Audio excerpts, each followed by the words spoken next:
Tractate Shabbos, the tractate dealing with all the laws of Shabbos, Saturday, the day of rest, is one of, if not possibly the longest tractate in the entire Talmud, at least in word count, so this one's gonna take a while. While the previous first book, Tractate Brachos, was 9 chapters and about 64 pages long, this one's 24 chapters and over double that in page length. To be fair, the laws of Shabbos are some of the lengthiest and most complex in all of Judaism, so with that said, let's get straight into it. By the way, I'm not going to repeat myself as to all the points as to what exactly the Talmud is, how it works, and what to expect in the slightly odd formatting of these videos, but if you care to see what's going on in that regard, please see the first few minutes of Book 1, Chapter 1 of the series, or the longer video I made as to what exactly the Talmud in general is. Okay, the first Mishnah begins with a discussion on the laws of carrying items outside on Shabbos, which is generally forbidden, meaning forbidden to carry something between a private and a public domain. Specifically, first, about actually taking an item across the boundary of indoors where it's permissible to outdoors where it cannot be carried. There are a number of potential cases discussed. Firstly, there is if a man is outside of a house and there's a man inside, and the outside man takes an object and reaches inside to give it to the inside man, or reaches inside to take an item from the inside man and brings it outside. In these cases, the outside person is liable for a wrongdoing and the inside person is exempt. If the inside person reached his hand outside and gave an object to the man outside, or to take an object from the outside person to bring in, the inside person is liable and the outside person is exempt. If the outside person reached his hand inside with an object and this time the inside person took it from him, or the inside person placed the object into the outside person's hand and he brought it out, both are exempt from any wrongdoing. Lastly, if the inside person reached his hand outside and the outside person took the object from his hand, or the outside person placed an object into the inside guy's hand and he brought it in, both are exempt from any wrongdoing. Okay, bit of a complex opening Mishnah, being very particular as to who exactly is crossing over this property boundary and who exactly is taking or placing the object, but the Gemara will break it down. First, it says that this whole bit is said in a much later tractate, except in really short, as it's not really super relevant there. Also, it says this is the laws of literally taking out items, but clearly it refers to bringing stuff in too. Alternatively, the word used for taking out just literally means domains, meaning this is the law of domains. Okay, so on to the discussion about the cases. There are about 8 cases total, but technically, since there are 2 people per case, that would actually make 16 cases total in regards to the applicability of the individuals. However, we reduce it down to 12 cases because the first 4 cases discussed each have one person involved who's entirely exempt, even rabbinically, which is like extra exempt from any wrongdoing, unlike the later cases where these people are exempt, but still it's rabbinically instituted that you shouldn't do these things. So, as in those first 4 cases he's completely exempt, they're not really counted as cases, thereby making the total 12. By the way, the reason these have this special status of being even rabbinically exempt is because he's totally passive in the act of transfer. If he was going to be at all active in the action, well, there are only 3 of such cases in all of Shabbos where a person could also be totally exempt while actually doing something, but that's for later.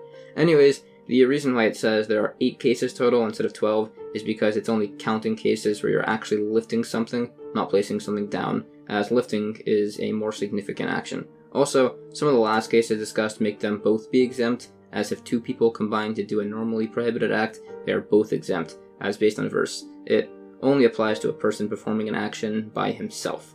In the event that someone has an item placed in his hands while indoors, and then he walks it across the boundary, it's not allowed. This is not comparable to the case discussed above, where he was given an item into his hand and brought it across, as the body is not comparable to your hand, because unlike the hand, the body is considered to be at rest. Also, there's a bit of complication in regards to the guy who gave that answer, as he was a bit preoccupied at the time, but he was correct. Next point is that based on the above cases, if your hand is stretched across the boundary, meaning your hand is in a different domain than the body is, your hand has the same status as where your body is. There's actually 2 contradictory sources which state that if you are holding a bunch of stuff and stick it over the boundary between properties, one says you cannot retract your hand back of the border, the other one says you can. There are some suggested explanations as to the cases being discussed that result in these 2 different answers. Firstly, it could be that your hand actually doesn't have the status of private or public property. Rather, it could have a neutral status called a carmelis, and the source that says you can't retract your hand is speaking about where your hand was below 10 cubits off the ground, as the region of public property only applies up to 10 cubits in the air. So your hand would be within that forbidden region, while the opinion that says you can remove your hand is where it's above 10 cubits, which is outside of the impermissible zone. Alternatively, you could say the cases do not hold that your hand has a neutral status, and they're both being placed below 10 cubits, except the opinion that says you may remove your hand was where you stuck it over the line before Shabbos started, while the opinion that you can't retract it is where you stuck it out after Shabbos started. Based on this explanation, it would imply that if there's a different case wherein there's bread in an oven that's going to bake, you cannot reach inside and remove it. There's another explanation given that doesn't resolve the bread issue, which is that the case that says it's permissible to pull your hand back is where you stuck it out on accident versus the other case where it was on purpose. Or alternatively, both cases are where it was on accident and they just disagree if you get penalized for doing something on accident. Or another alternative, the different cases are where you're pulling your arm back into the same yard you stuck it out from versus the other case where you're retracting it into a different yard. There's also a source brought for this last variation of the argument. As for that earlier mentioned case of removing dough stuck in an oven, there's an argument if this is dealing with a case of somebody who intentionally put the dough in and now wants to remove it, or somebody who unintentionally put the dough in and now wants somebody else to remove it on his behalf. But you're not allowed to sin in order to help somebody else, so the case must be the first one, that he intentionally put the dough in and is now removing it, although we have to slightly amend the text of the original question to fit like this. There's also a source to back this up. Alright. Now to discuss the actual cases of the Mishnah. The first case was if somebody outside reaches inside and places an object into the inside guy's hand. The outside person is then liable. This, by the way, is in accordance with the opinion that the laws of transferring apply even to lifting or placing objects onto a surface which is smaller than 4x4 cubits, which hands are obviously smaller than. This is because he holds that even if something is in the airspace of a domain, it's considered to be at rest in that domain. This can cause some complications in regards to the earlier discussed law that the airspace of a domain only extends upwards 10 cubits, and also as to whether or not we learn the laws of throwing stuff between domains from the laws of handing stuff over between domains, but we do say that it's held that if something is in the airspace of a domain, it's considered at rest within it.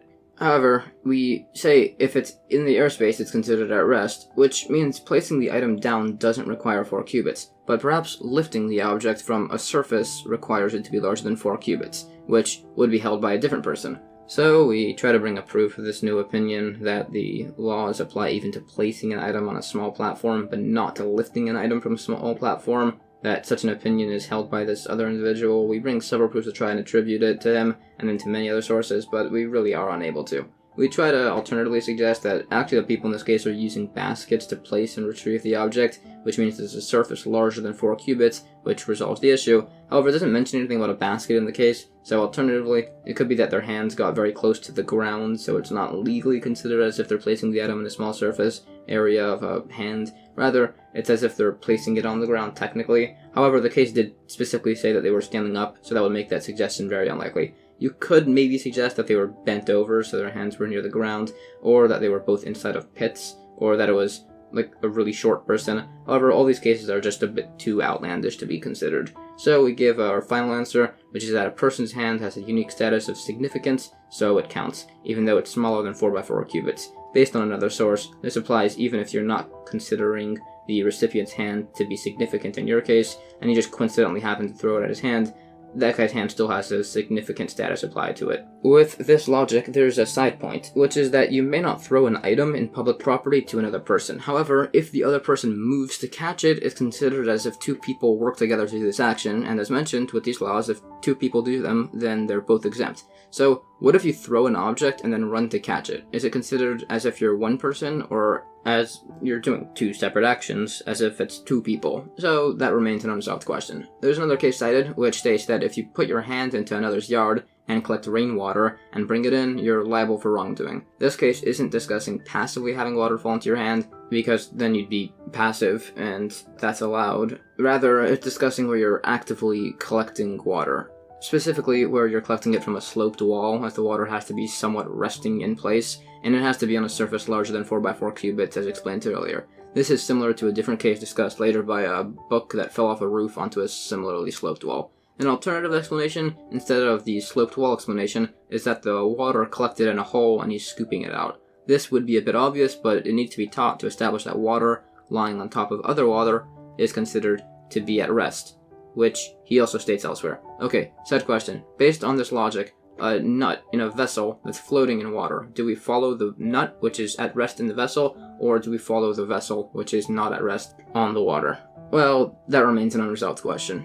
Another point, if you remove oil that is floating on top of wine, whether or not that's an issue is if you hold they're considered one entity or two separate entities. Another teaching, as a rule, every essential step of the process of doing a form of work must be with the intent specifically to do that work for it to be problematic. Meaning, if you pick something up with the intent to move it around indoors, which is allowed, you can then walk around with it outdoors, as the step of picking it up was done permissibly. However, if you stand still, to rest, for instance, it resets it, and now taking it outside would be forbidden. It's proven based on another case that this applies if you stop to rest, but if you stop just to adjust the item, it's still fine. Another case, if you have a private property, a neutral property, and a public property, all next to each other lined up, the example given is of an ancient marketplace. Some say it's an issue to pick up the item in the private property and walk it across the neutral property into the public property, as taking something from a private property to a public property is not allowed. Another holds that it would be permitted, as he holds walking has a similar status as standing, so according to this guy, entering the neutral area resets it for you, and now you're transferring the item from a neutral property to a public property, which isn't problematic. The logic of the first opinion as to why it's an issue has a few suggestions offered, all of which are rejected, until we get to the option of that it's comparable to a case of walking from a private domain through the very side border of a public domain, which is generally regarded as more lenient than the public domain itself, and very similar to a neutral area, assuming there are obstructions. And yet, if you walk from a private domain across the lenient border and into the public domain, you're considered liable. However, both agree that it's forbidden to throw an object from a private property to a public property, no matter what's between. Well, what exactly are the different domains? There are 4. There is private property, some examples of rarer variations of this, a ditch 10 cubits deep and 4 cubits wide, or a partition 10 cubits high or 4 cubits wide. Then there's a public domain, such as a highway, a plaza, or streets open on both ends. Carrying between these two regions is forbidden on Shabbos. Then there's the Carmelis, mentioned earlier, a neutral area. It includes things like a sea, an open field, parts of a storefront, communal courtyards, cul-de-sacs, or otherwise. You can't really transfer between these in public and private areas, but it's a rabbinic institution. And then there's the 4th area, an exempt domain, which is like the threshold of a house. This too has a more lenient status and is discussed in some cases. Some say a threshold operates as a private domain if the door is open, and as a public domain if the door is closed. But if it's a very large threshold above the minimum amounts of 10 cubits high and 4 cubits wide, then it would just count as its own separate private domain. Contrary to some other opinions, you cannot change the status of a public domain by putting crossbeams across or posts. Furthermore, an area bordered by just 2 walls, you cannot carry things within it, but you also can't throw something from there to a fully public area. It's still not allowed to do that. After a few other clarifications, it asks, why wasn't a desert given as one of the examples of a public domain? Well, that's only counted while the Jewish people were wandering in the desert. Now, no one's really traveling there, so it's not. We say further, in regards to the punishments for the violation of the Shabbos laws, if you violated them by accident, you're liable to bring a chatas offering in the temple, and if it was done intentionally, you're liable for being stoned. Obviously, neither of those are done nowadays, but it's relevant to the discussions. Now, these points are actually kind of obvious, so it's explained that it teaches an additional point that, according to one opinion, of the 39 forms of work on Shabbos that are discussed later, all of them have these punishments applicable for their violation, besides for one. However, that one, that's held more leniently than the others, is not the labor of transferring objects, which is what we're discussing right now. As for the fact that an open field is considered a Carmelis, a neutral area, there's some contradiction of a different source that seems to think it's a private domain. However, it's explained that that's referring to a larger fenced area. Including in the list of Carmelis domains is a public property's indentation near a house's property, as that's not an area somebody's walking within. Similarly, if there's a bunch of pillars in a marketplace, the area between them is considered to be a Carmelis, as again, crowds can't really walk through that area, so it's not considered public. Some even say the block in front of the pillars is included in this. There are some who disagree. To be even more pedantic, if there's a brick lying in a public domain and you throw something at it and it sticks to its side, it's considered to be in the public domain and that's not allowed. But if it lands on top, then it would be fine. Some say that's only if it's unlikely someone will step on it, meaning if the brick is pretty high up or if it's a bush or something disgusting that people are unlikely to be stepped on. In addition, A carmelis must be over 4 by 4 cubits and only within 10 cubits upwards. There's a source quoted for this. Bit of another odd case. A house which indoors is lower than 10 cubits, but the roof is thick enough that it brings it over 10 cubits above the roof. It's considered like a private property, but inside the house is considered like a carmelis. But if you carve out a hole in the floor, thus bringing the entire area up to 10 cubits tall, then the whole room is a private property, even areas outside the holes, as it's considered to be like the crevices of a private property, which have the same status based on a different argument. We try to bring a disproof based on another case that involves throwing a fig that lands in a crevice, but our point remains. In a private domain, however, that doesn't have an upwards limit. That extends, like, straight up, basically forever. So if you have a really high hole in a private property and throw something on top of it from a public property, that's not allowed. There's an argument in a case of a tree that's in a private property, but its branches extend into a public property, and you, who are standing in the public property, threw something onto one of the branches. Some say the branches are the status of the trunk, others disagree, which would make it allowed. Okay, now for a bit of an odd case. If you have a very large reed basket that's 10 cubits tall, and then toss it into a public domain, that's obviously problematic. However, if it's also 6 cubits wide, then the basket itself is just considered to be a domain itself and may be thrown over. Furthermore, according to others, it would actually be permissible to throw it in even if it's not wide enough, as there's no way a reed basket that's 10 cubits tall doesn't extend at least a fraction over the maximum 10 cubit roof of a public property, and if it's extending over, it's not fully within, hence it should always be allowed.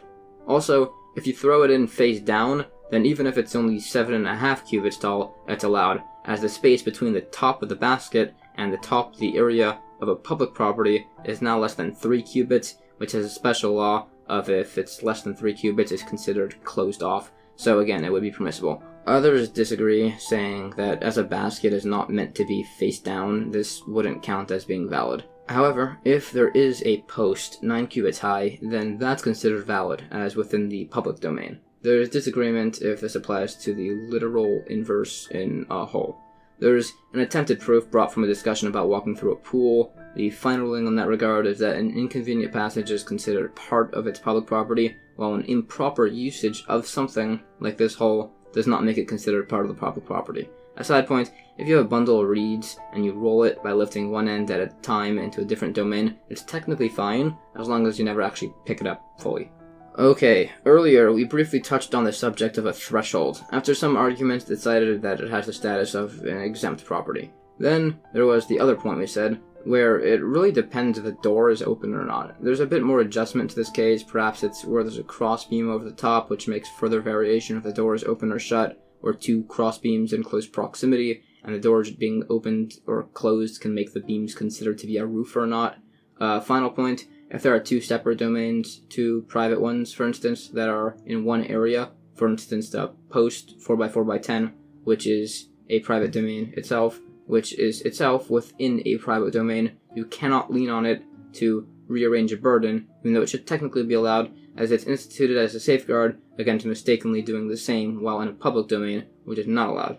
Okay, that was very technical and fairly complicated, but let's move on. New Mishnah. Now it's discussing a point on just general timings. The Mincha prayer, the second of 3 daily prayers said in the afternoon, has a deadline that it should be said until nightfall. So in order that you don't miss the time for prayer, if it's close to the time for the Mincha prayer, you may not go to the barber, enter a bathhouse, a tannery, begin to eat, or to start judging a legal case. If, however, you started any of these, it's fine, you can finish it. Generally, you do have to interrupt whatever you're doing to say the Shema prayer, which is biblically obligated, but you don't have to interrupt anything for general prayer. The Gemara has a bit of an argument as to what close to the Mincha time means exactly. The conclusion is that it's referring to the time of Mincha Gedola, which actually gives you quite a generous time until nightfall. However, the reason there's a cause for concern here is because it refers to a long haircut, a lengthy usage of a bathroom, a large meal, etc., hence the concern. Alternatively, it refers to standard sizes of everything, but there's a concern of it going over the deadline by each of these as a precaution in case you just get delayed. If the barber's scissor breaks, if you become faint from the heat in the bathhouse, your short meal takes longer than expected, etc. Also, Each of these have a definition as to the beginning of their process. A haircut is considered to have started when the barber puts a cloth on your lap. A bathhouse session starts when you remove your cloth. Using a tannery starts when you tie your sleeves out of the way. Your meal starts, according to some, when you wash your hands if you're in Israel, and according to others, when you unfasten your belt if you're in Babylon. Some teach that in Babylon, they hold that the third daily prayer, the evening prayer, is actually voluntary. Therefore, if you start your meal, they would hold that you don't need to interrupt it, at least for the evening prayer. Specifically there, unlike the afternoon prayer, as it's common to drink wine by the evening meal, unlike by the afternoon meal, and being intoxicated is very problematic by prayer. Another answer, the afternoon prayer has a specific deadline, so you'll be focused and won't miss it, versus the evening prayer, which you could say all night, and you might therefore miss it. You have to reattach your belt during prayer, as you must be respectfully dressed during prayer, based on the verse, "Prepare to meet your God, O Israel." There are many examples brought of sages doing this. There's also a few examples brought about the importance of proper lengthy prayer, even in place of Torah study. On the earlier discussion, some say the beginning of a trial is when the judges don the robes by the court's first session. Others say when the litigants begin their arguments by later court sessions. There are a few verses and points quoted about the importance of judging in court. Another point, there are many times for eating. The first hour of the day is the time of the meal of the Gludim, a cannibalistic tribe. The second hour is the meal of thieves. The third hour is the wealthy. The fourth is for the laborers. And the fifth hour is the meal of all people. Some people switch around the fourth and fifth hours. The sixth hour is for Torah scholars, and from then on, eating is pointless unless you ate a bit earlier on. Some teach you can say prayers in a bathhouse, but we see from elsewhere that we're actually very particular about not doing that, with variations dependent on each area of the bathhouse. Fine, so according to him, it's allowed if nobody else is there and it's brand new. This is unlike a lavatory, where such a thing is still not allowed, as a lavatory is gross. In addition, in a lavatory, you cannot greet somebody with the word shalom, as shalom is considered to be a name of God and may not be said in a restroom. It asks if you can say the word heimanusa, faith, and you can, as that word is used as an adjective, not God's actual name. Another teaching, if you're going to give your friend a gift, you should inform him, as God informed Moshe and the Jewish people when he was giving them the gift of Shabbos. For instance, if you're going to give bread to a child, you should inform his mother, which was done back then by making a mark of some sort on the kid so his parents would know what you did. This applies to a gift that is likely to be revealed, like the giving of Shabbos, but not one that's unlikely to be revealed, like the reward for Shabbos, and there's sources brought for these teachings. Another teaching, don't favor one of your children over the others, as Yaakov did to Yosef by giving him a fine coat, and that went pretty poorly for everybody. Yet another teaching, it's better to live in a newer city, as that city's cumulative sins would be less than an old city. This is seen by Lot, who lived in the city of Zoar, which was newer than the city of Sodom. The city of Sodom had 26 years of peace, based on some calculations. Yet another teaching, any city whose roofs of their houses are taller than the roofs of their synagogue will eventually be destroyed. It also mentions the town of Masa Mechasya, which adhered to this rule, yet still was destroyed, but that was for a different unnamed reason.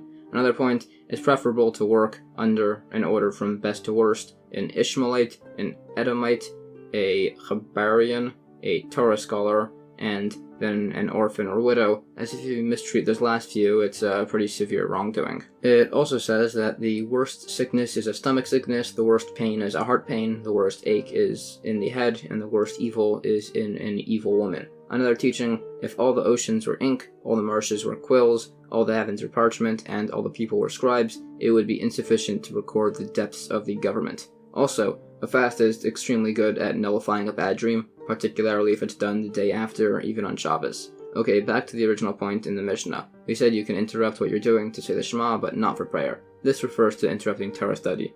This only applies if you learn Torah all day. The average person should interrupt for prayer. The judges who meet in order to deliberate the calendar and extensions of the year, they alone don't need to interrupt for the Shema or prayer. Alright, new Mishnah. Similar concept to the previous. On Friday afternoon, a tailor or scribe can't walk around with their needle or quill in case they forget and have it on them, and mistakenly carry it on Shabbos. Also, as you can't light a candle on Shabbos, and by extension even adjust a wick to get better light, so you can't delouse your garments or read by the light of a lamp in case you end up adjusting the candle. In regards to reading, you can just glance into somebody else's scroll to see where they're up to. Another just general precautionary law: an impure man and woman should not eat together, as that could lead to sin. Okay, the Gemara brings up a very specific case. A person standing in a private domain may not lean forward and drink something in a public domain, nor vice versa, out of concern that he'll transfer the cup between domains. It's fine though if most of your body is in the domain with the cup. The same applies in a wine press. Some say this law also applies by a Carmelist, in spite of the fact that that would seemingly be a rabbinically ordained safeguard about not carrying in a Carmelist, based on the implication that a wine press is considered a Carmelist.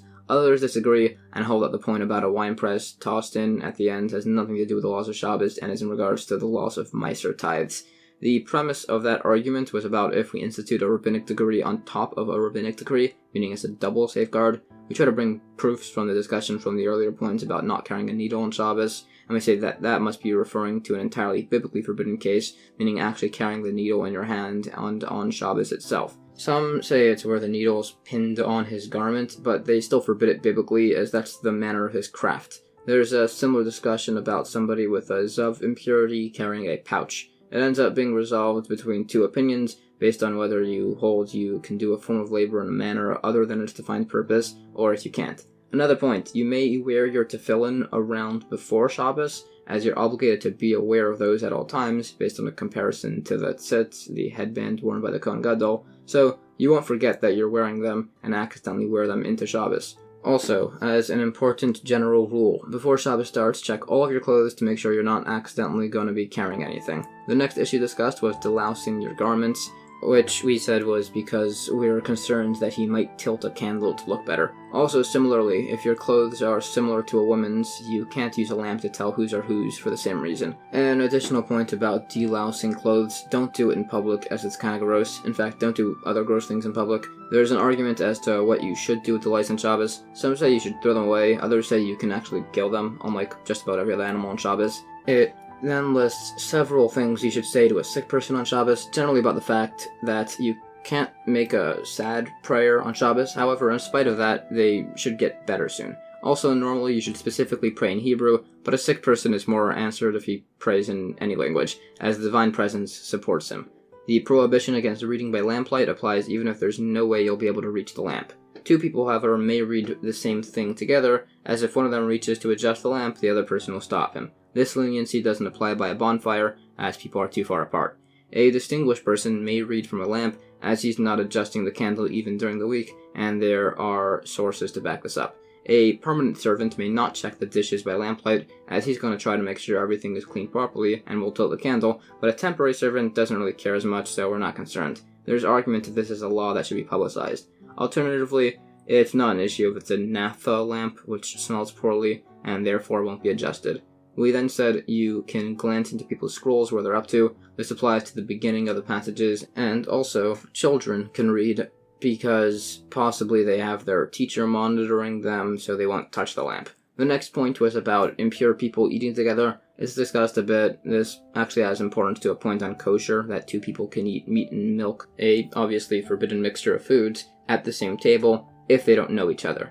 This goes a bit further into the laws of impurity, but generally it's proper for men and women who shouldn't be hanging around each other to not hang around each other. There's a story brought about the stringency in this regard of during a state of impurity, a man and a woman should not be intimate, even to the point of not sharing the same bed, and a couple shared the same bed during impurity, and the husband died early. New Mishnah. Okay, generally all of these arguments between laws were settled by majority. Two of the biggest schools, with constant disagreements all across the Talmud, are the schools of Beis Shammai and Beis Hillel. We basically always hold like Beis Hillel, as they had the larger school, so they were always majority. Once, a bunch of the sages from each school went and visited a different sage, and they realized that at that moment Beis Shammai had the majority, so they took that opportunity to establish 18 laws like the ruling. So this next portion is going to be discussing those 18 laws, and they have very little to do with Shabbos, and they're mostly about laws of purity and impurity, but whatever. After some brief argument about the grammar of this Mishnah, it mentions that the sage they were visiting was known for writing Megillus Tainus, a book on dates of fasts, commemorating unfortunate events towards the Jewish people, which there are a sizable amount of. He also was known for sitting in an attic for a long while and writing a commentary on the entire book of Ezekiel. So, the 18 laws established like Beis Shammai predominantly deal, again, with laws of impurity. It's some very foreign topics, which largely aren't relevant any longer, so just try to keep with until the next Mishnah on page 17b. It quoted here a lengthy debate about the laws of impurity, particularly in regards to bodies of water. Scrolls were instituted to have laws of impurity so people would stop storing them with food, which attract mice and damage the scrolls. Unwashed hands have impurity, as hands are active and are likely to get dirty. Also, it's very problematic to touch a Torah scroll with your hands. There's a few more laws as to immersing yourself, some points on liquids, and some more unwashed hands. In fact, it was King Solomon that instituted the policy on impurity of hands, along with a few others. Some say that Hillel and Shammai only ever actually disagreed on 3 points about the minimum amounts of separating challah. The final ruling is an amount between their decisions, a kav and a half, a kav being an old form of measurement, although that number changed. The other argument was how much drawn water disqualifies a mikveh, and the third in regards to laws of purity by women when the time starts. These cases are specifically where Hillel and Shammai were the only ones arguing, and where neither concedes to the opinion of the other. It also then gets a bit further on laws of impurity, the times of the institution of certain laws, like of impurity by glassware and others. There is points on the institution of impurity laws in regards to airspace of areas of land, and several cases of doubtful impurity and objects that must still be destroyed. Glassware is an issue because it's made of sand, so it's similar to earthenware. There are variations if molten lead is poured on such a utensil in order to repair it. Also, as glassware can be broken and then melted down and refashioned, it's actually deemed to be more similar to metalware, which has similar attributes, and they therefore share a category. It's only rabbinic, however, so therefore if it's broken, melted, and reforged, it doesn't re-attain any former impurity.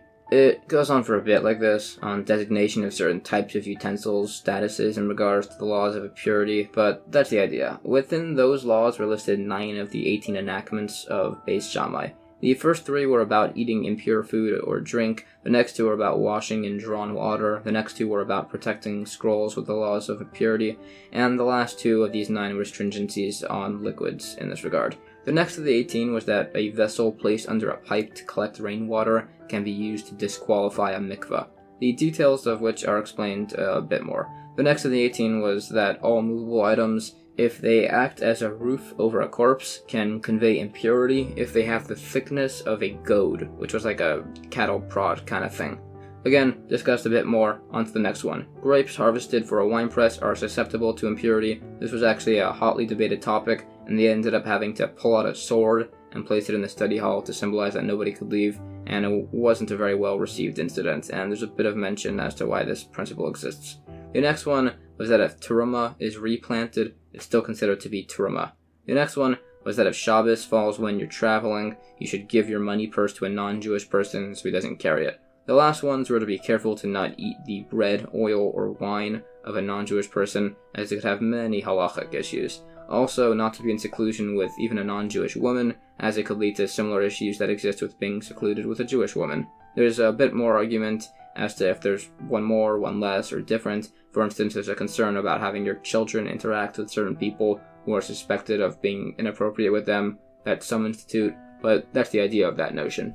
New Mishnah. Some more discussion on the topic of not starting things close to Shabbos' start. Beis Shammai says not to start soaking dyes, ink, or vetch unless you have enough time to finish before Shabbos starts. Beis Hillel says it's always allowed. Beis Shammai also says you cannot place bundles of flax into an oven or wool into a dyeing vat unless they'll have time to either get heated or fully dyed before Shabbos starts. Beis Hillel says it's always allowed. Beis Shammai also says you may not spread a trap to catch any animal unless there's enough time to catch it before Shabbos starts. Beis Hillel says it's always allowed. Beis Shammai also says you can't sell anything, even load an animal or help lift the load of a non-Jewish person right before Shabbos starts, unless there'll be enough time for him to reach his destination before Shabbos starts. Beis Hillel says it's always allowed. Also, Beis Shammai says you can't give your hides to a tannery or clothes to a launderer unless he'll be done before Shabbos starts. Beis Hillel says it's always allowed. By the way, Beis Hillel actually allows all of these cases while the sun is up, meaning the work will be done while it's Shabbos. Also, Rabbi Shimon ben Gamliel had the custom to give his white shirts to the launderer 3 days before Shabbos, as they take longer. Both, however, Beis Shammai and Beis Hillel agree that you can set up the olive or wine press on Friday afternoon, even though it's going to be running over Shabbos. The Gemara gets into some argument about exactly what the issue is of soaking dyes. Some say, as it's not kneadable. Just adding water is enough to be problematic. We try to bring some disproofs that it's only applicable with kneading, but they are disproved in turn. A different source says many different processes and machines of sorts you can start and have running over Shabbos, with the exception of putting wheat in a water mill. That is different, some say because it makes noise, other because you have to have your utensils be idle, and with just about every other case, the machines in question aren't actually really moving. Beis Hillel is lenient in this regard, and Beis Shammai allows it if you declare the utensil to be ownerless. There's a point quoted about some variations of cooked dishes you are not allowed to set up and have cooked over Shabbos. This could even be like the opinion of Beis Hillel, who's normally lenient in this regard, and if there's a concern you'll wind up stirring the coals over Shabbos. Such a concern doesn't exist by some of the other mentioned cases, like burning incense under clothes or sulfur under silver vessels, as if you stir those coals, it'll end up damaging the product. By flax, placed in an oven, again, not a worry, as no one's going to open the oven as it'll cause a draft and ruin it. The case of wool in a dyeing vat has no such concerns as the cases where it's off the fire and sealed shut. Based on that logic, it's permissible to have raw food cooking over Shabbos, as then you won't stir the coals, as that's not effective. A partially cooked food is a problem, but if you dump some raw meat into partially cooked food before Shabbos, that would make it permissible, and now you wouldn't care to stir it over Shabbos. Also, based on the logic of people not opening an oven with flax, as it'd cause a draft, you're able to cook kid meat in an oven before Shabbos, as that's also damaged by a draft, and no one would open the oven, or if the oven is sealed with clay, the same. But by the opposite, a mature ram or an unsealed oven, that'd be problematic, out of concern that you'll touch the oven over Shabbos. Some say that it's allowed to cook a mature ram if the oven is sealed. There is a concern of you touching the oven if it's being roasted over open coals. Also, raw squash can be cooked similar to a kid. The next point of the Mishnah was to not sell stuff or load things by a non-Jew if they're not going to get home before Shabbos starts. There are similar laws about selling chametz, bread, essentially, before Passover to a non-Jew, assuming he's going to eat it before Passover starts. In addition, you can freely leave food as charity for anybody on Shabbos, be it for whoever needs it or even an animal. There's also similar points about ensuring a mailman will deliver the letters given on Friday before Shabbos starts, usually by paying them extra. There are also similar laws about sailing before Shabbos and besieging cities before Shabbos, both of which are better not to do, but if they happen to run into Shabbos, it's fine. It also mentioned the above point about white clothes taking longer time to launder, and also, one says to measure your clothes before and after giving them to the laundromat in case they stretched or shrunk. The last point was that it's agreed that you can have a wine or olive press running over Shabbos. There's argument as to why exactly and whose opinion this reflects. Point is, these olives and grapes are being processed at a certain point in the middle of their crushing process. Also, there are many things argued about whether you can or can't move them on Shabbos. Oil and mat in an olive press, mat on a ship's cargo, a goat used for milk, a sheep used for wool, a hen used for eggs, plow, oxen, and dates intended to be sold are all examples. It also lists some other points of dispute in this regard. New Mishnah. No roasting meat, onions, or eggs on Friday unless they'll have time to cook before Shabbos starts. Similarly, no putting bread or biscuits in ovens unless there is time for it to form a crust before Shabbos. Some say it's only necessary for the bottom to crust. You can put the paschal sacrifice in an oven to cook over Shabbos, and they were allowed to ignite the fire chamber of the temple before Shabbos.